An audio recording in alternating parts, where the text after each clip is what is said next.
Welcome to the channel. Today we're talking about, I'm sorry, this is a hard topic for me. This is a touchy subject. It's not all glitz and glamour. It's not all glitz and glamour. Today we're talking about The Batman Part 2. The Batman is one of my favorite movies. Top 5 comic book movie easily for me. If I tell you where it ranks on that list, you're gonna be mad at me. So I'm gonna just say top 5. But that's like one of my favorite movies. I take it very, very seriously. Robert Pattinson is my Batman. That's my Batman. That's my Batman. That's all that I need to say. Like, I don't even need to get into the other Batmans. That's my Batman. I digress. I was 18 when the first movie came out. I'm gonna be 23 when part 2 comes. So it's like, you could only assume how I feel. And I know it's like a universal thing, like the whole world is experiencing this, but it's like, I don't care about what other people, like, you feel me? Like, I am going through it, I'm going through it worse. Because when this movie came out, people weren't like, they didn't like it like I liked it. I was on the front line since day one. I said this movie was better than Batman like, you feel me? Like, I was there on day one, just living my truth, being a Batman truther, being a Robert Pattinson truther. And it's okay. Good art takes time. That's okay. But 5 years, though, it's all good. It's okay. I'm fine. I'm good. Like, me personally, I'm good. I could wait the other 2 years. It's all good. We got Spider-Man, we got Doomsday, so I'm good, bro. Like, we got Supergirl, like, I'm good, bro. We got Lanterns, like, I'm good, bro. Like, I don't even want. Okay, so today we're talking about what I want out of the Batman Part 2. I've been reading some Batman comics recently. I'm a knower now. I'm a knower. I promise I'm a knower. So, like, no, I'm lying. Like, no, I have been reading, but, like, so this is what I want out of the Batman Part 2. I'm gonna lay down some groundwork first. I'm not gonna say anything like crazy, like we're not reaching for the stars, Superman's not showing up, the Justice League's not showing up. We gotta stay grounded. Second rule, I know this is kind of derivative of the first rule, but no DCU illusions, nothing like that. We're staying strictly to what has been established by Matt Reeves. So I'm not just gonna assume we're gonna go into the DCU. No DCU, nothing like that. Anything else? I think that's all. There shouldn't be any other rules, just 2 rules. Slight, calm. Okay, let's get started. First and foremost, Harvey Dent. Big bro. It's hot. Big bro. Biggest of bros. Let's get you in that movie, okay? Like, we gotta get Harvey Dent in there. I understand we can't really establish like a Harvey Dent Bruce relationship, like a childhood friendship, whatever the case is. That's fine. Fuck that. We don't need that. Just let Harvey and Bruce. Okay, boom. Look, listen. So, like, I don't remember which one it was. I think The Long Halloween or Year One. I feel like I read those both at the same time, so I really don't remember. But Harvey, Bruce, and Gordon are kind of like a triplet for like a little bit. They like coordinate. They kind of like coordinate, talk about what's happening, try to investigate what's happening. So let's add Harvey to our duo of Harvey and Bruce in this movie. He doesn't even need to be Two-Face for real. Like, just let him be established as district attorney, the first other person besides Gordon to like Bruce, or not Bruce, but Batman, fuck with the idea of Batman, because this is still really early on, so we got to get our allies up. So let's establish Harvey Dent. In part 3, we can see him become Two-Face, if we even do that at all, but let's just establish Harvey. And then honestly, like, Harvey's morality and things like that really can be very nuanced. Like, we don't need to see him do anything crazy, or even allude to him being corrupt at some point. Like, he can be a district attorney played straight with just more so imagery attached to like the coin or like the 2 sides of him, etc. Like, yeah, it doesn't need to be derivative of the Dark Knight. I know a lot of people are scared, like, oh, don't do Harvey and Joker because it's just gonna be the Dark Knight. Like, no, we can do these characters just with a certain amount of nuance so they feel different and not like, yeah, okay. So Harvey Dent. Next, kind of the opposite of what I'm saying about Harvey. Let me see Gordon be a demon. Like, Gordon really like that. I ain't gonna lie. Gordon really like that. Like, he on that. Let his wife be in danger. He's on that. He gonna shoot that gun. Let me see that. But he don't need to be like a killer, like crazy, just doing shit, but just like, let me just let me see him do something. Like just one scene, just show like him. I ain't gonna lie, him, and the audience gotta know that he not just like this cop detective guy with a weird accent. Jeffrey Wright's accent is so funny to me in this movie. Like the way he talks, he's like whispering and asking a question with every line. It's so funny, but like, go dude, iconic. I put a lot of heat on you. Oh, you punched me in the face. But yeah, let me see Gordon McDemon, and like to some extent it's like this characterization of Gordon is very different. He's very more like, I don't know, he's really just a detective. He Batman Little Robin, and like, okay, I'm joking, that's crazy. Let me not call him Batman's Robin, that's disrespectful. Gordon is not Batman's Robin in the Batman. He's his own man, you know, he's his own man. That's all good. I just want to see him do like one little thing, that's all, because in year one he's so tough. Like, he's so tough in year one. Okay, that's two. Third. Okay, third, let Catwoman be good. Okay, stay with me. I know a lot of people heard that, they immediately want to click off. Listen, the idea of Catwoman, right? It's always like, will she, won't she, is she gonna help Batman?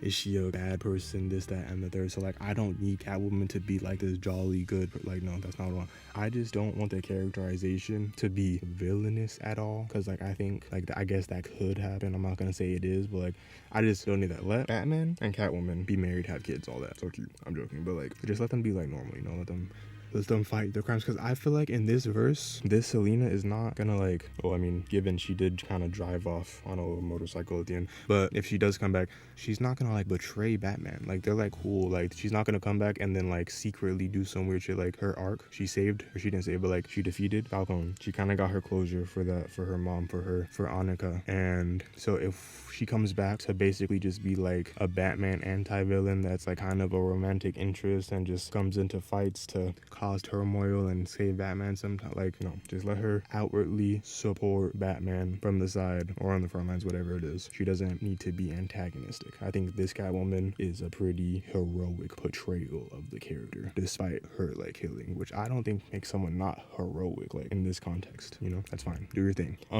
Okay, next, I need fantastical elements. Okay, now let me explain what I mean by this. I know a lot of people are under the impression Matt Reeves cannot do fantastical. Robert Pattinson cannot be in fantastical environment. It needs to be grounded. It's going to be jarring. This, that, and the third. I do not agree with this at all. Now, if you're expecting, like, for example, the Flash level of fantastical, yeah, that would be extremely jarring. But if you take Matt Reeves' verse, for example, and put a man bat in it, then it just becomes a Dark Souls game. That's not jarring, that's just cool. Let Batman fight gothic creatures, let him fight whatever it is. Clayface was originally set in Matt Reeves' verse. That is pretty fantastical, but that's not so out of the ordinary where it can't happen. That's just body morphing. It just has to be like, I think people are afraid of like non-human concepts being applied to this verse. So like, for example, back to the Flash, if there was like time travel all of a sudden, yeah, that would be a lot. But people can understand body morphing, people can understand a giant bat, and I think people can understand a guy with a freeze gun. Like, I don't think that's that crazy, given the visuals can't be like dumb, but like, yeah, I don't know. I just think there's a balance that needs to be found to where it's not just simply a crime story, which is fine. Like, Batman and crime story go hand in hand, that's not derogatory. But if Matt Reeves wants to do more fantastical stuff, that is okay. I don't know why people are like scared of that to happen. That will be completely fine. But yeah, I really want to see Batman fight Man-Bat. Like, I don't know, I don't think that would fit in this, or like, especially now, like, that's kind of like a movie one thing. I just feel like Robert Pattinson fighting Man-Bat would be the coolest shit ever, like, so hard. Okay, next, let's talk about Robin. So the main discourse I've seen with this movie is Robin's in the script. James Gunn said only 5 people have read the script. Okay, now I personally, I gotta be honest, I have not read or really watched much depictions of Robin. You know, I've seen Teen Titans, that's really all. So I can't pretend like I have some type of personal attachment to this character, like, I've also played Arkham Knight, so if we want to count that. But yeah, so take my opinion on this situation, or on this, with a grain of salt, because like, it's genuinely irrelevant. But first of all, I don't care if Robin is or is not in this movie. Like, that's not that relevant to me. If he is in the movie, cool. If he's not in the movie, cool. Like, either way is fine. Now, if he is in the movie, there's some discourse happening that people are saying, oh, it's gonna be so confusing for 2 Batmans, 2 Robins. James Gunn is so mad at Matt Reeves. Like, no, listen. Oh my gosh, stop. Everyone take a second, breathe, drink some water. Deadass, stop. Go get some water. Okay. There are so many. Okay, hold on. How do I phrase this? I think people simultaneously underestimate audiences and overestimate audiences. Let me explain.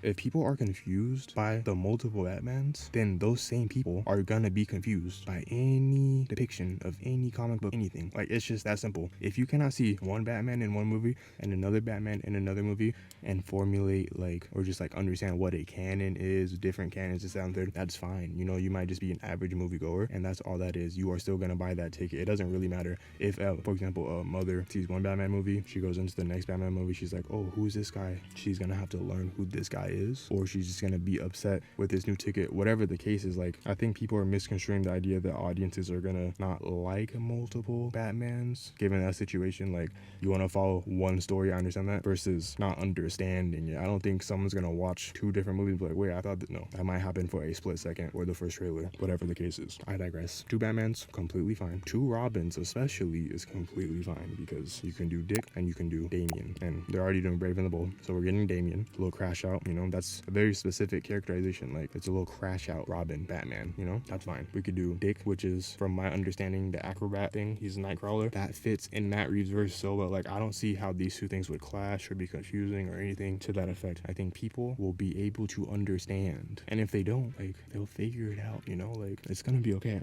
promise. Okay, next, let's make this the last one. The villain. Who do I want to be the villain of this movie? Okay, so they teased Joker at the end of this movie. I remember when this movie came out, everyone was saying, oh, the sequel's gonna be Court of Owls. It has to be. I don't know why everyone was saying that. Maybe I missed something, maybe I didn't. Sequel for this movie, I'm gonna be honest, I wanna see. Okay, so I'm just gonna say what I personally would want. It has literally no relevance to like a general arc of the movie. I just want to see this on screen. What the actual villain of the movie will probably be something way more significant, you know. But in The Long Halloween, when Scarecrow and Mad Hatter are like teamed up and they're on the carriage and it's kind of like a Sleepy Hollow aesthetic, that is so hard. Like, I think Robert Pattinson in any type of gothic environment, like I said, Man Bat would be so cool. Anything Dark Souls-esque would just be so hard for these movies, in my opinion. Now, I highly doubt we're gonna get that, and that's fine. You know, that's completely fine. I'm excited to see what we get. Matt Reeves, I trust you. You know, take your time. It's all good. I'll be there. I'm sat day one, early screening, whatever I need to do. I'm there. And that's all. At some point, I remember that Spider-Verse got delayed also, and I was gonna go back to the beginning and record the bit, but I couldn't even do it. Like, that truly breaks my heart. That news, that's too much. I can't even joke about it. Like, thanks for watching. Like, comment, subscribe. Let me know what you want in the Batman 2. Go eat something good. Go eat your favorite food. Go drink some water. Have a great day. I'm about to go watch Weapons for a second time. And yeah, that's all. Thanks for watching. This has been Double Creature. Bye.